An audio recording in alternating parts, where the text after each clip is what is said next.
Welcome to the FilmGamer podcast, Season 5, Episode 11, number 61 overall. I saw Zootopia 2 today with my two of my nephews. I have three, last count. And I myself had seen Zootopia 1 in Ottawa and quite enjoyed it. I thought it was mature and the animation was amazing and it was a thoughtful story.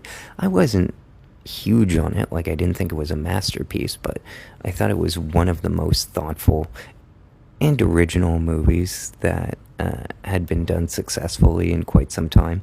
So I was anxious to see the sequel when I found out that the director from the last movie was still there. I thought it was both of them, but apparently Rich Moore did not direct this.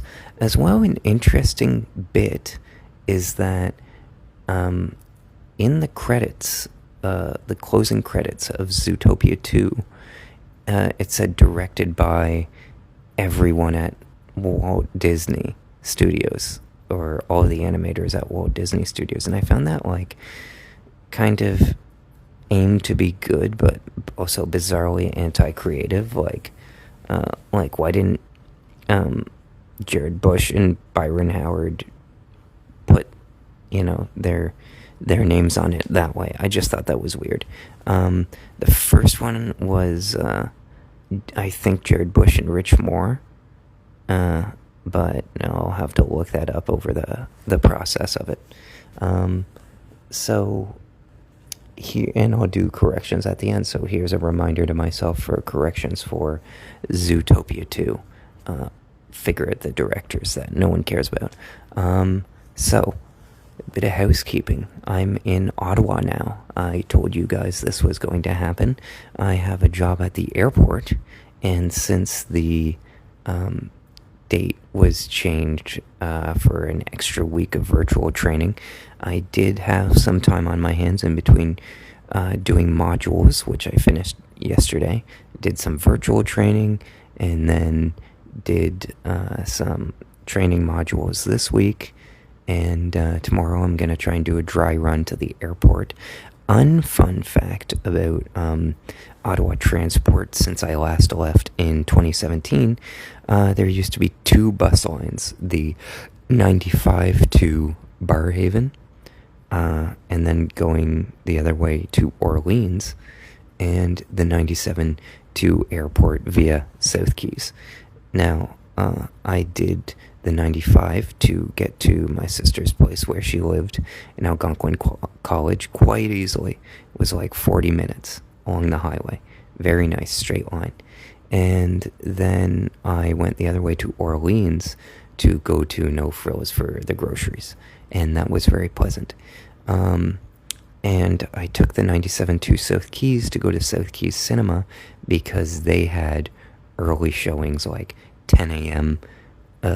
Of movies like Sicario, whereas the Scotiabank Theaters, which I went to today, by the way, and shout out to Oliver when the ball got stuck during virtual bowling,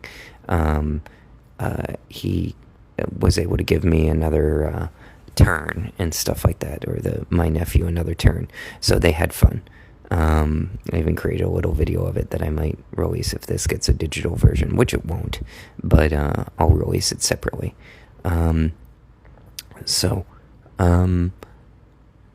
Moving on, I'm currently in my sister's basement, and thankful for their hospitality. I have a kind of cool gaming setup. Well, not a gaming setup, a movie video training seminar setup where, it's just a very simple HDMI into my new laptop, connected to a monitor, and then above it is my TV. It's about 42 inches, and it's quite good. The only thing is that the HDMI 4 output, which is the only one you can plug into the side, is insanely loose, so it occasionally needs to be taped up. I plugged in the Blu-ray player to that, so we'll see something.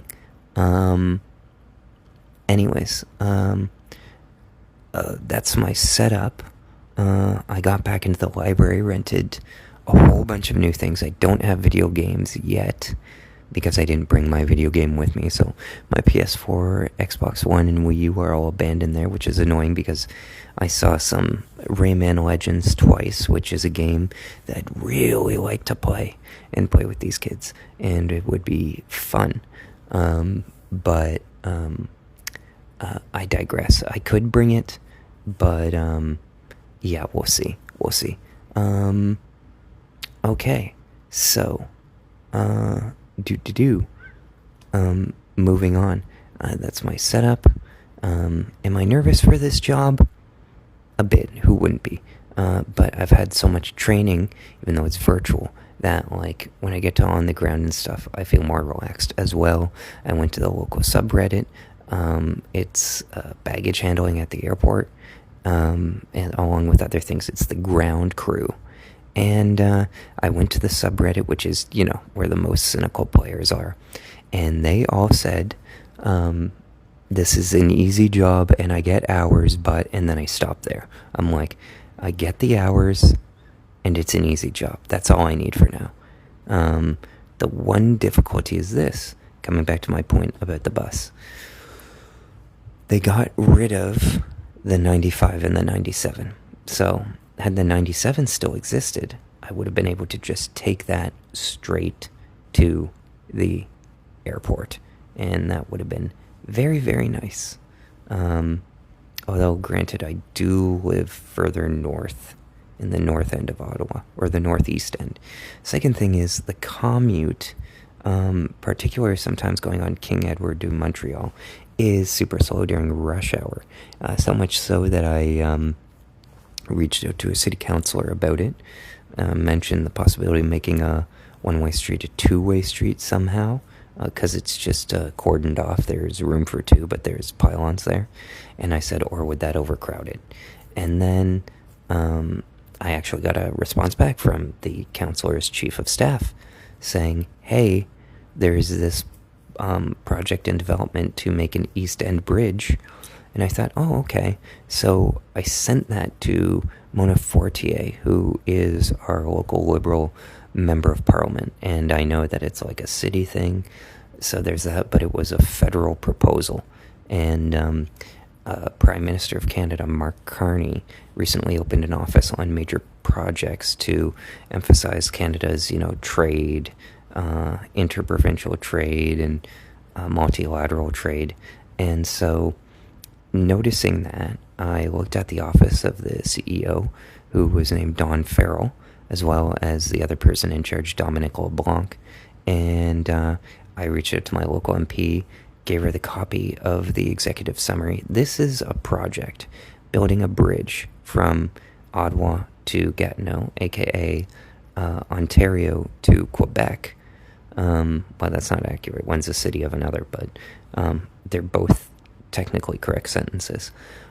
It was my thought that I'd send that to the MP with the technical summary, because this is a project that's been in development, I wouldn't say hell, but research development for like over a decade, where it's like, okay, 2008, 2013, 2017, 2020, 2024, there's a technical review and research done. And I'm like, you know what, enough research, let's get it done.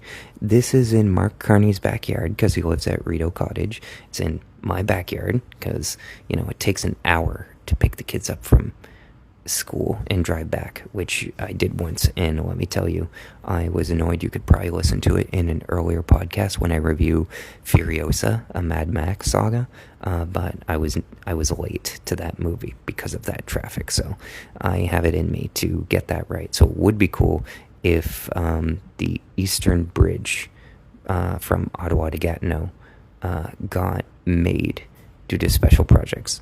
And I'm just going to send that to a local MPP and keep hammering on it. Because even though it isn't exactly within my purview to affect major interprovincial traffic patterns, I did study neighborhood accessibility in Ottawa neighborhoods as part of a research project for qualitative research. So, and that was the one course I had to do twice because my teacher lost my exam and I wasn't confident about it. I had another course which was no big deal, but yeah, that really bothered me. It cost me $750. So, would be nice if he bought me a PS5 or something. To you, Ivan Kachanovsky. I still like Ukraine, by the way. Big Ukrainian ally. But man, losing my exam and then blaming me for it was not cool. And I thought I had gaslit into thinking that I had lost the test. And then I found out that another student who I liked said, yeah, he lost my test, so then he gave me this grade. I'm like, what?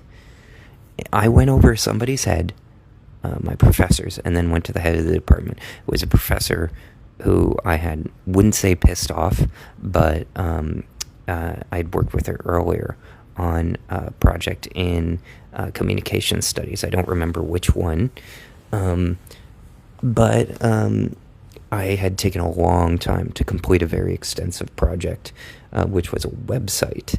And I was, at the time, too honest with, like, I want to get it right. This is why it's taking time. And I was, like, ignoring the deadline when we really, I was using that as an excuse to mask the fact that I have a really slow time at this stuff. And this time, as I learned from my last job, going into it, I am upfront about having learning difficulties on this one. I put that on my application, not sure if they noticed it, but hey, it's one of those things because working out last week, or maybe close to 2 weeks ago now, I decided to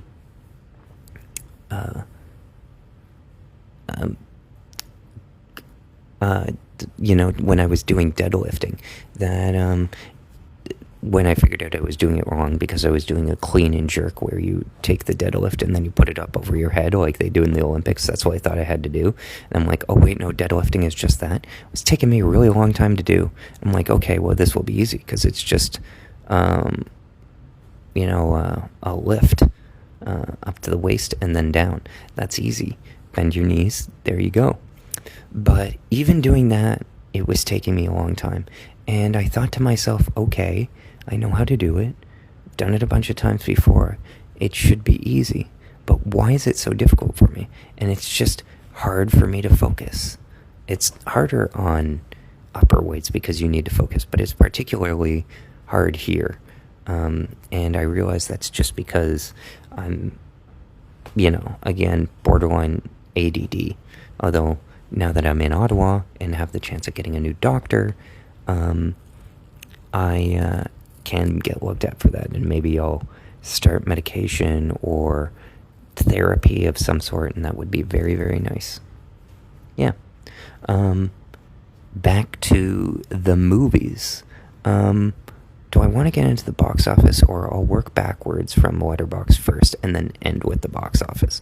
Because, or I might even save that for another podcast, because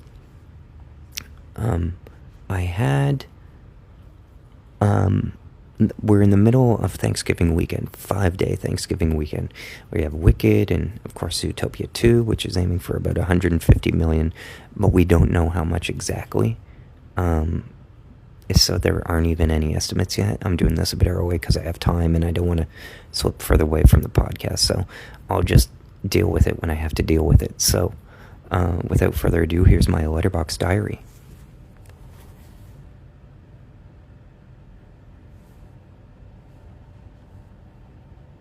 Okay, obviously I have Zootopia 2, which I saw today with the nephews.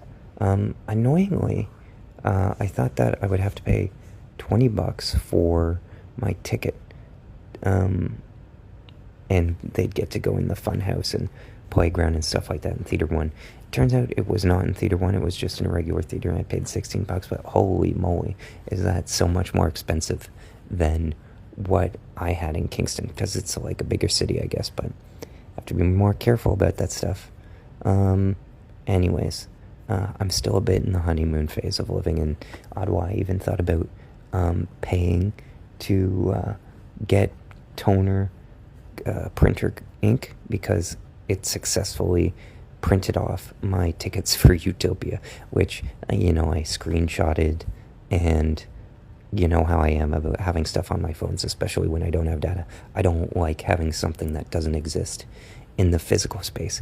It makes me nervous because it doesn't exist.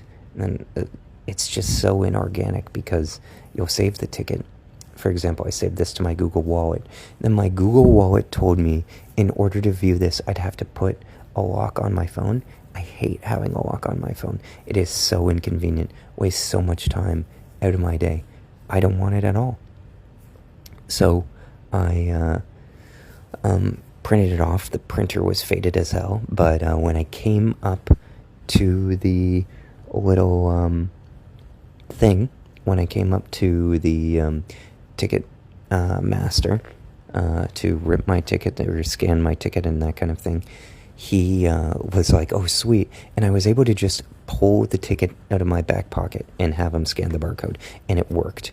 And it was like, yes, this is what tickets are meant for, convenient. It's so inconvenient to walk up and say, oh, hold on a second.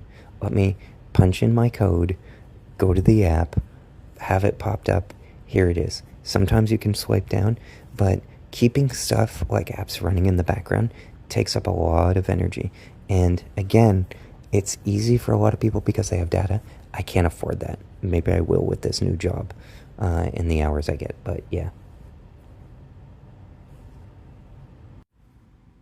Okay, so some clarification about Zootopia and Zootopia 2. I often with Disney sequels wonder, why is the second one not good enough? And most of the time it's they didn't come up with enough good story. And this story of Zootopia 2 is less interesting. And I'll reveal my Letterboxd in a minute, review of it. However, the movies in Hollywood are often a victim of their own success. It is rare for a studio to go, this is great, let's make it better. A lot of the time it's just a happy accident, almost a random choice where it's like, oh, this director's good, let me hand it off to someone else. Like Fast and the Furious, where it's like Rob Cohen, solid, unspectacular, studio choice. He did a lot of like exploitation thrillers and that kind of thing. You go and you watch Triple X, it doesn't hold up well, but it's a perfect symbol of the time. And then John Singleton was on the way down, but still had some respectability. So you have Too Fast, Too Furious, not as good. But then you get this guy who's sort of fresh out of film school, and they're gonna toss the franchise away, almost be like straight to video, see if it can work with any two leads. And they get Tokyo Drift, and they get Justin Lin, and he basically drives that series to its peak.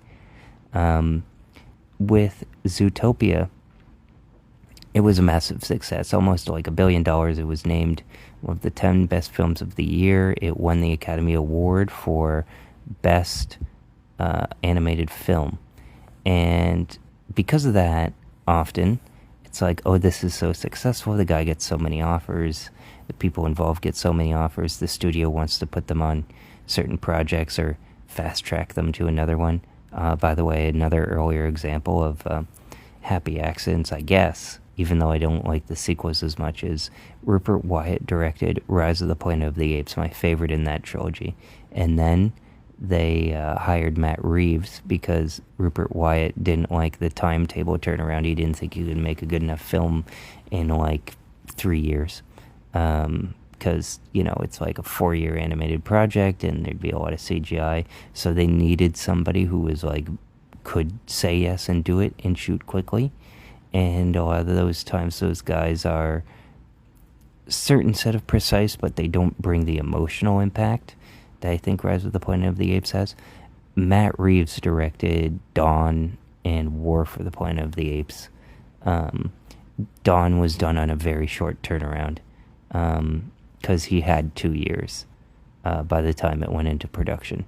and 2 years making a reasonable quality film like that with all of the CGI involved and making sure it's right. You have to sprint basically for 2 years to get that stuff right.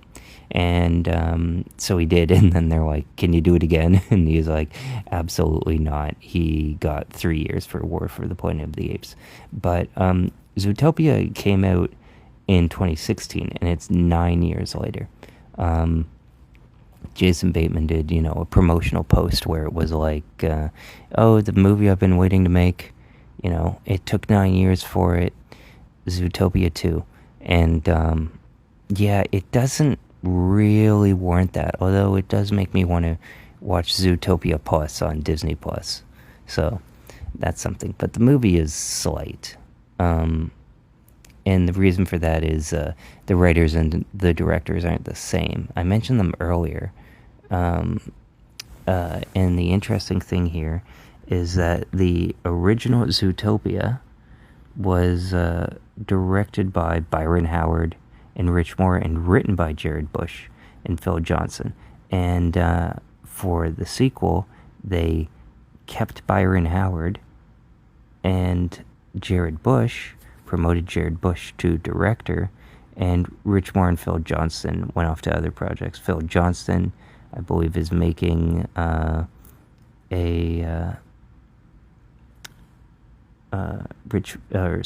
Johnston, who also was one of the writers on Wreck-It Ralph and Ralph Breaks the Internet, which he directed. His next movie that he's making is, he did make a movie, The Twits, which is a Roald Dahl adaptation, which is hilarious because it came out on Netflix in October. I've never heard of this movie. It is a voice cast that includes Margot Martindale, Emilia Clarke, and Natalie Portman. Nobody has heard of this movie at all. Probably because Netflix got the right to Roald Dahl's books. I've never liked a single Roald Dahl book. I don't see the appeal in these stories. It's very ugly, but yeah, released in October, so like just over a month ago. Nobody's ever uttered this movie's existence. So that's where Phil Johnston is at.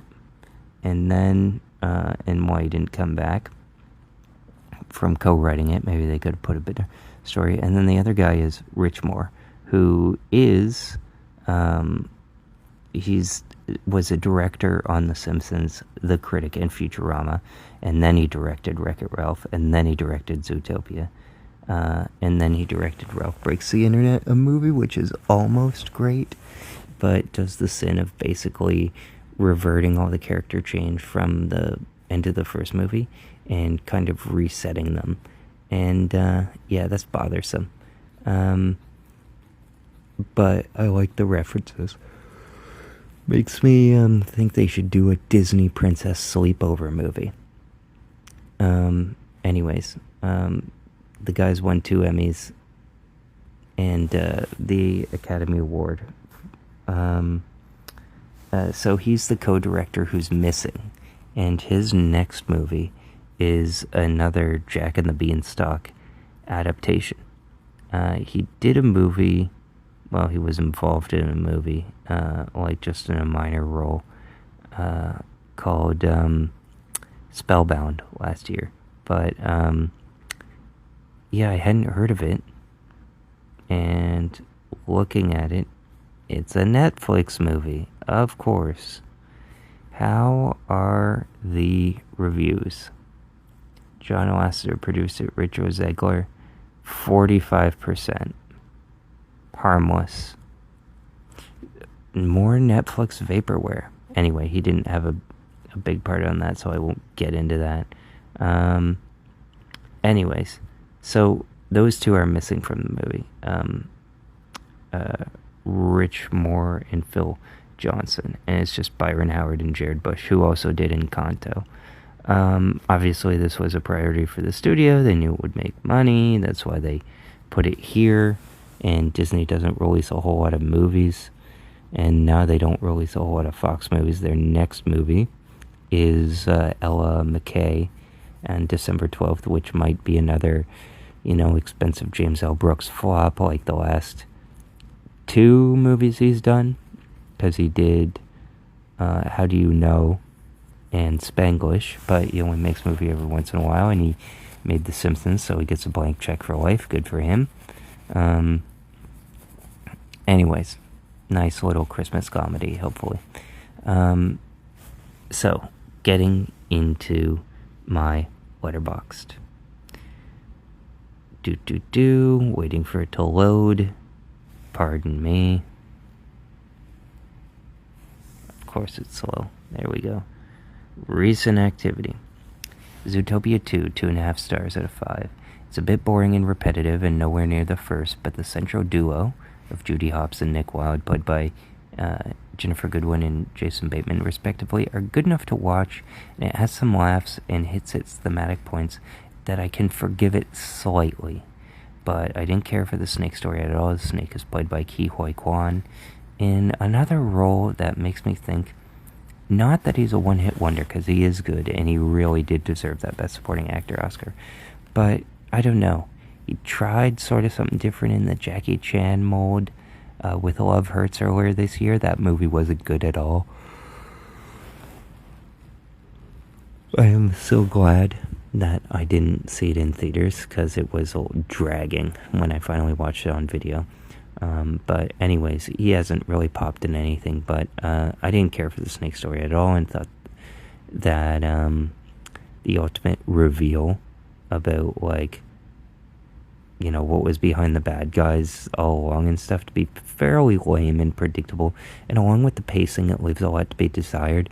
This movie is very repetitive. There's a chase, and then a whole lot of talking, and then another chase, and a whole lot of talking, and then another chase, and a whole lot of talking, and all of this is like exposition. And, the themes of integration and city building, gentrification, and all that are worthy and interesting things that set Zootopia apart, but the metaphor just isn't as strong and deep as it was on the first movie. And it doesn't have any incredible thing like them sitting in the rain puddle and stuff.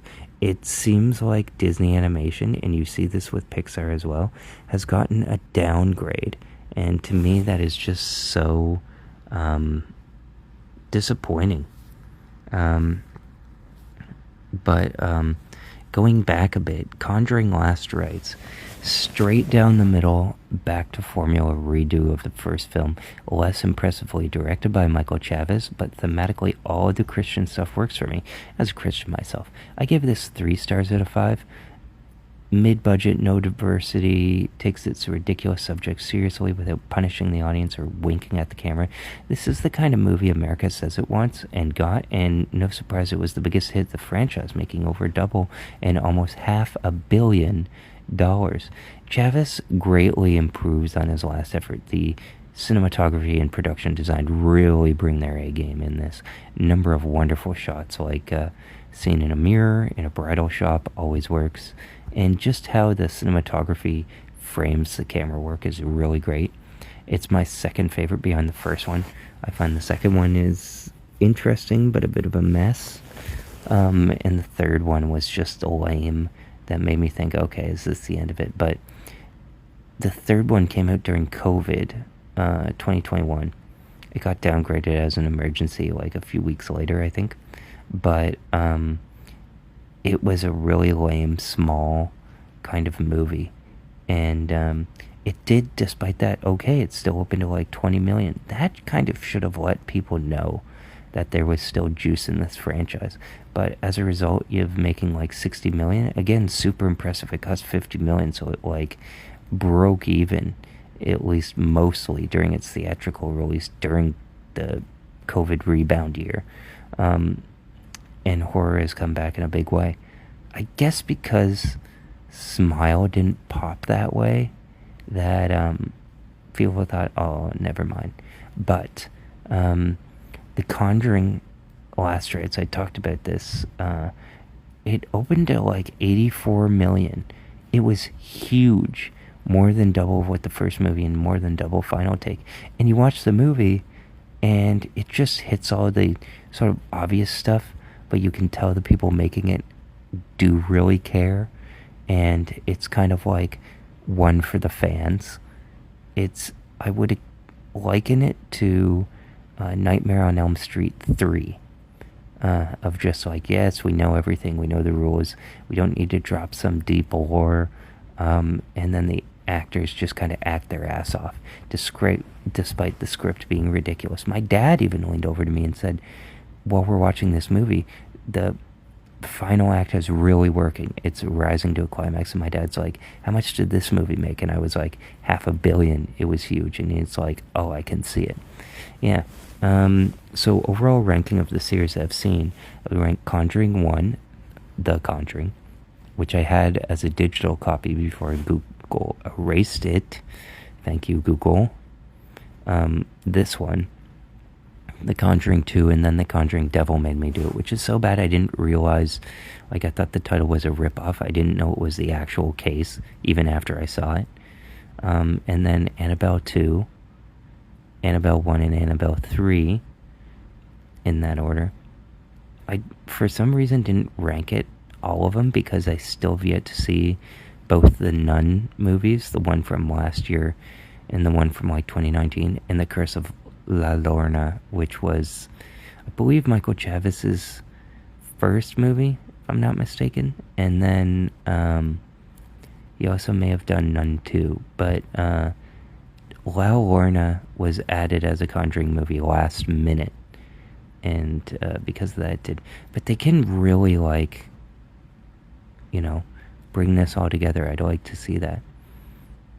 And it would be funny if they did a Conjuring movie and Shazam showed up. I legitimately think that would be hilarious. Or, I thought about this, if they brought it all together and brought them across time, and you had, every version of Judy, every, their daughter in this movie, who's played by McKenna Grace in Annabelle Comes Home, despite her being, well off to college at that stage, it messes with the timeline. But that, and then you also have Vera Farmiga playing with her sister Thaisa Farmiga, who's in The Nun, and them communicating with each other through Vera Farmiga's Lorraine Warren character's clairvoyancy. That'd be cool. And then you have Patrick Wilson playing both his character Ed Warren, but also his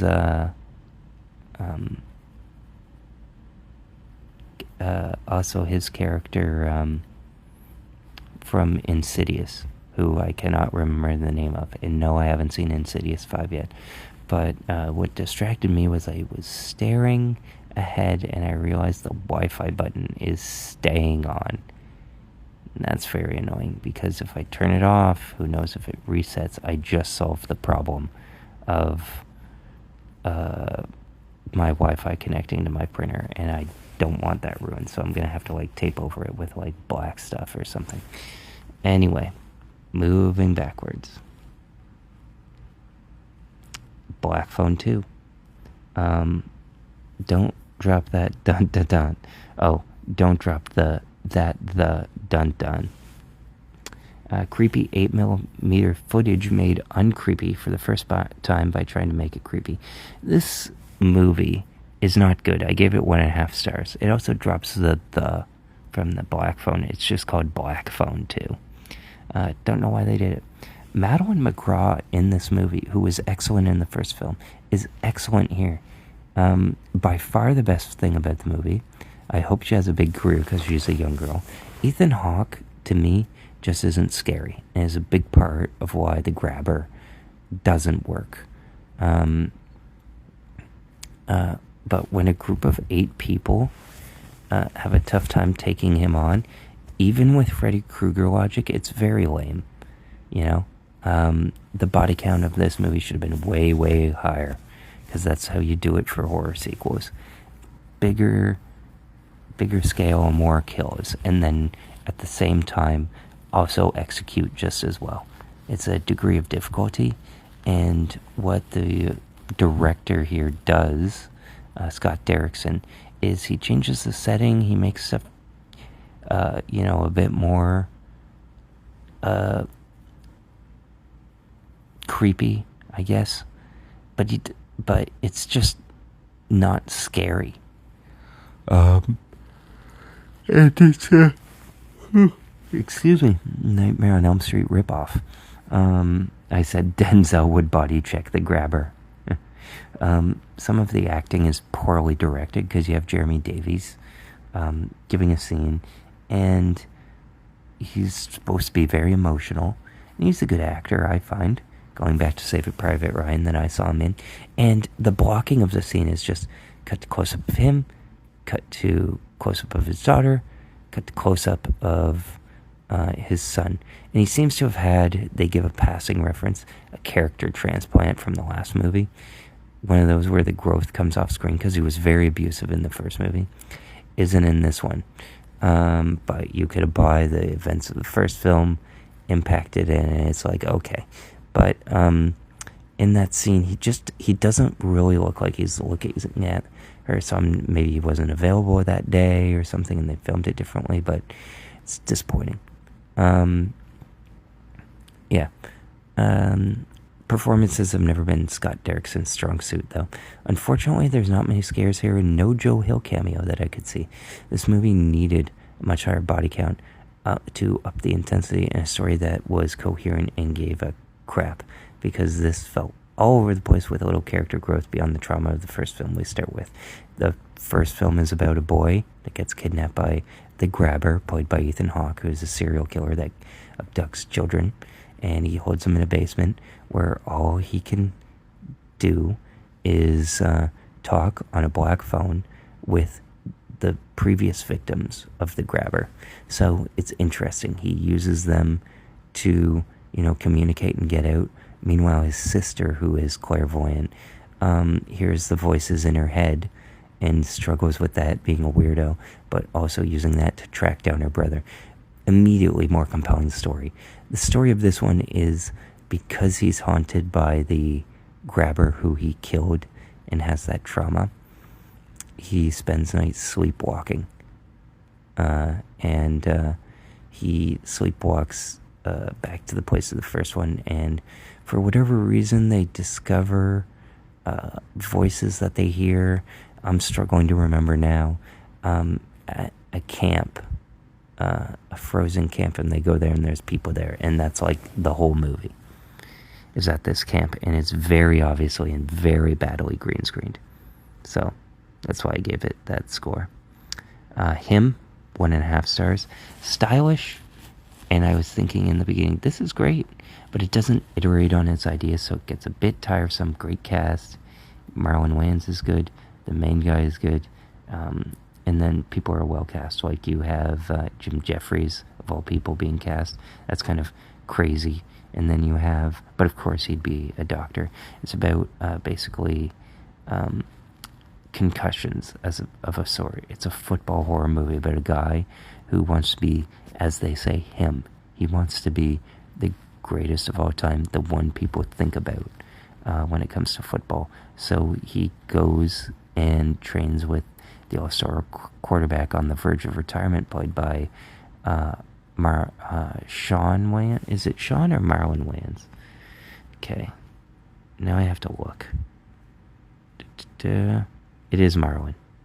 Okay. I thought Marlon was the other one. I guess I got confused between Sean and Marlon. Okay. So, yeah.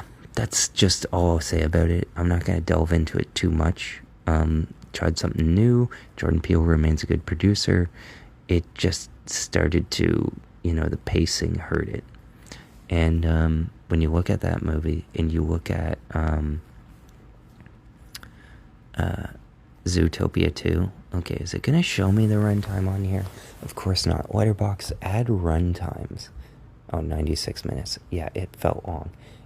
Movies that are 96 minutes and feel long should be like 82 minutes. Like, cut 15 minutes out. Because Zootopia 2, same thing. Except it's 107 minutes. And I was like, man, this is going on a while. This movie could have lost 20 minutes easy. And they and they didn't cut 20 minutes out of Zootopia 2. Every movie needs to lose 20 minutes. It's a thing I stand by. Roofman, 3.5 stars. I liked this movie more than I thought I would. It was somewhat soured on me a bit because the enthusiasm for it at Toronto wasn't heavy.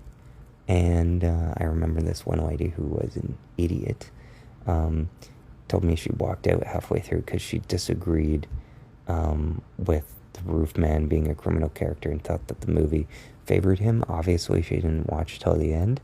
But this is Channing Tatum picking another project.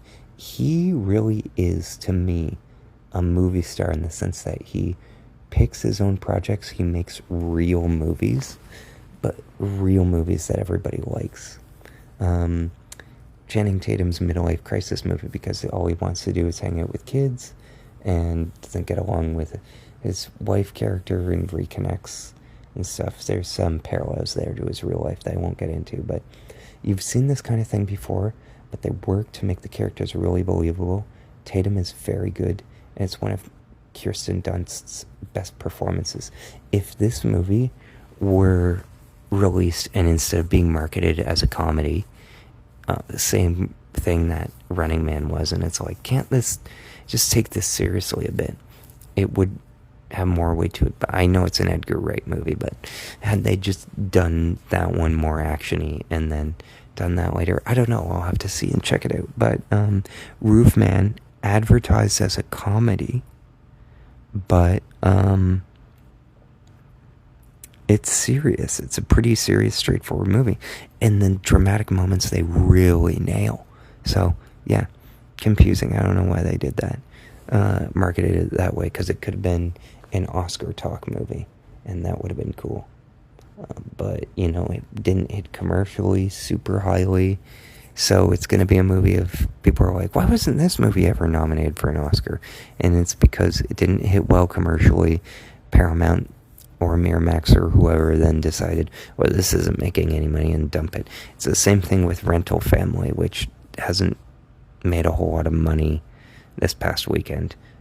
But I don't know, maybe it'll pick up an audience somehow.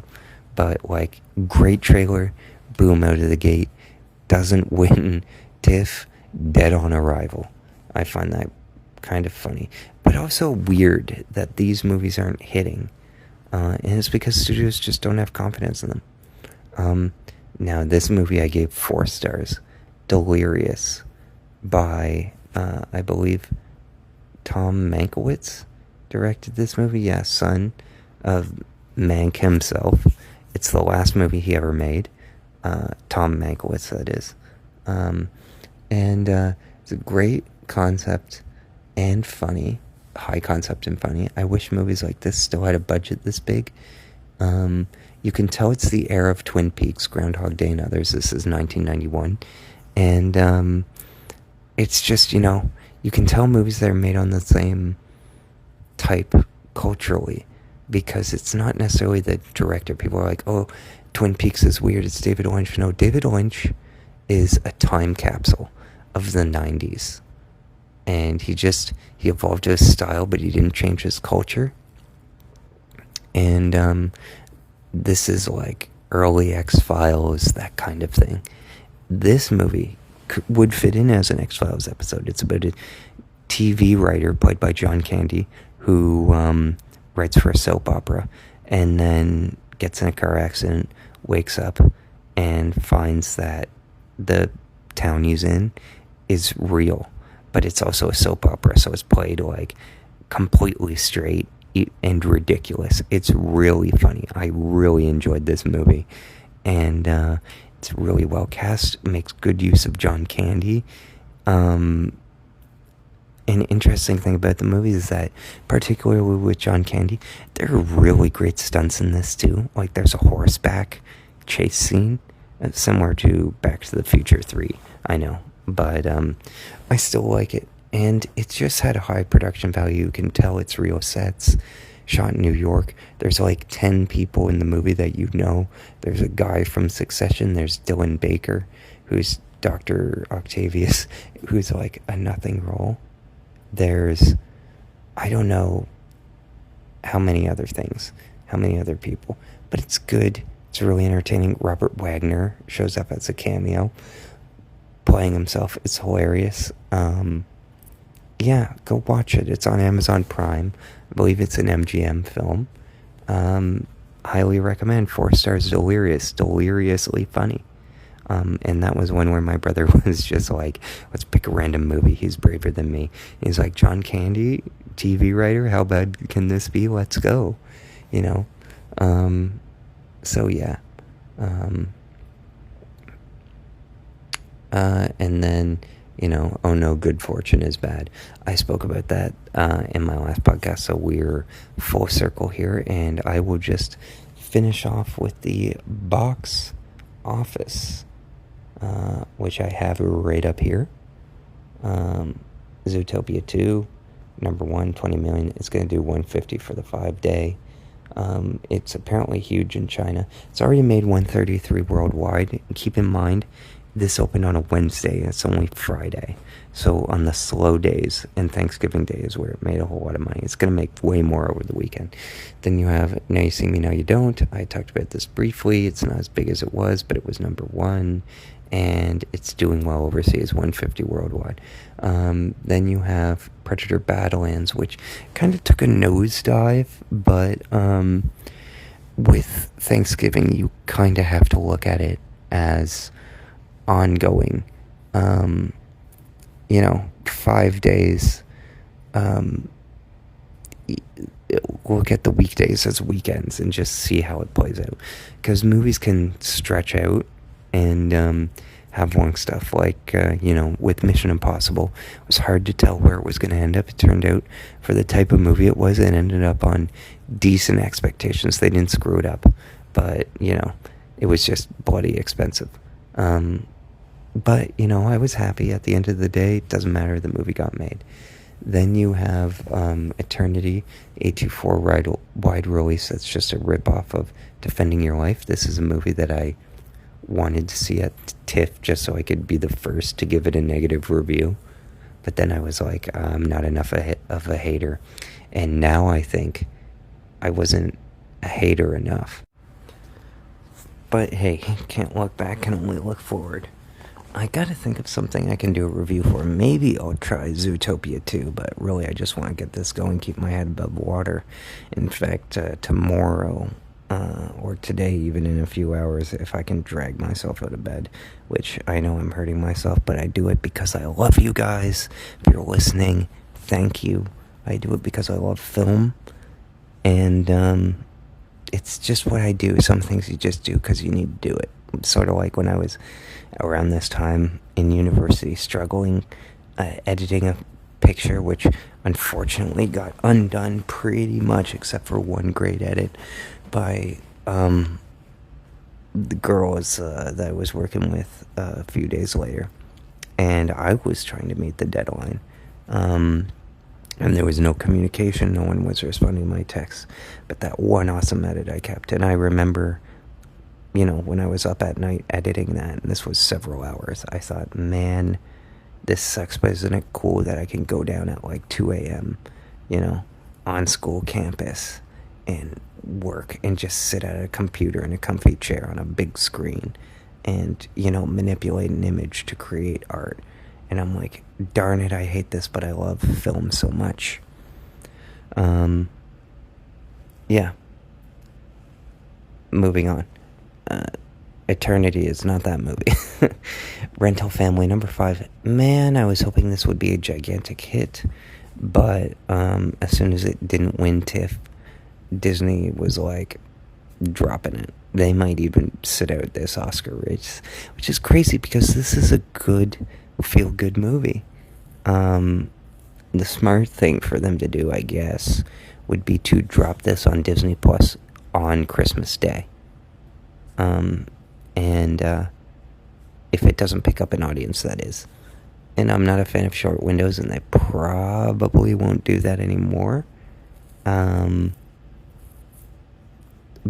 if they're serious about it winning Oscars, which I guess they're not, that's what I would do. But hopefully it picks up an audience, and something happens. Sisu Road to Revenge, great reviews. Saw the first one, but it's not a big opener. It's funny is that Sony Pictures is releasing this, and they had the international rights to the first film. The previous one was done by Lionsgate, which grossed a bit more in April. And this is a sequel, so it should be bigger. It's opening in over 2,000 theaters, $90 per theater. I bet you a lot of people don't know that this movie even exists. Yeah. Then you have Nuremberg, which is up to 11 million, decent for a specialty release. It'll do well overseas, but currently it's only 2 million. So, I don't know, but it has a lot of interest. Then you have Sentimental Value, which is in only 151 theaters, one of which is now in Ottawa with me, just blocks from where I am. So, that's cool. Probably shouldn't give away my location like that, but only a few people. I'm moving, anyways. Then you have Chainsaw Man hanging in there, 42 million. Now, I want to think, did this R-rated movie, was it number one in its weekend? Yes, it was, with 18 million. So much so that the CEO said anime is a growth area. Now, the one thing I don't like is when we saw Zootopia 2 today, we saw the trailer for Sneaks, and it's just so annoying, that animation style, the Spider-Verse style of like, oh, you know what's cool? When animation isn't at 24 frames per second and is highly stylized. That's so cool. And that was my least favorite part of the Spider-Verse. It made sense thematically, but, for Teenage Mutant Ninja Turtles, no, not so much. And then they just kept doing it for other movies. So there's pretty much that style, and then the generic Pixar style, which has sadly become generic.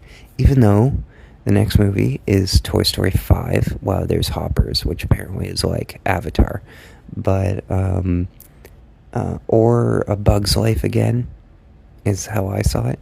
But Toy Story 5 is next summer, and that's from the director of WALL-E and Finding Nemo and Finding Dory, and he was a writer on the original Toy Story, so it's finally him getting to tell his version. But hopefully it's really cool, because it's like, dude, you made WALL-E. Like, hopefully it's great. And then, one battle after another. Hey, it made it to 70 million, which is high end of adult dramas. That's a solid thing. It's just, it was so expensive. But again, I emphasize that this is a movie that was made kind of to win awards and had some crossover play, sort of like Contagion, if it had caught on to Oscar season. If Contagion came out during COVID, it would have won. But yeah, so this movie's now hit 200 million worldwide. It cost 140 million. It will keep running it until the end of Oscar season. It is the front runner for Best Picture, Director, Adapted Screenplay, all of that. And it will run up against Sinners, which I hope wins, kind of, because that would be funner, and I did enjoy that movie more, even though, in terms of cinema, it's, One Battle might be a better film, just because the ending fight scene with the vampires and sinners sucks, but, I digress. And that's it. The secret agent is playing, but whatever. Springsteen apparently still playing it, dropped 86%. What a flop that was. Kill the music biopic. It'll do well on streaming, though. Tron Ares, in the 70s, what you'd expect, what anybody should expect from that movie. Blue Moon still hanging around. Yeah. And then Die My Love, 5 million. I guess if you blitz like 2,000 theaters and stuff, maybe you can get 5 million, but I wonder how expensive it is. Yeah, that's the box office, and that is my weekly podcast for episode 61. Thanks for listening to my podcast. Next time I should have my downstairs setup here completely set up, and maybe we'll go back to camera. So, hope to see you then.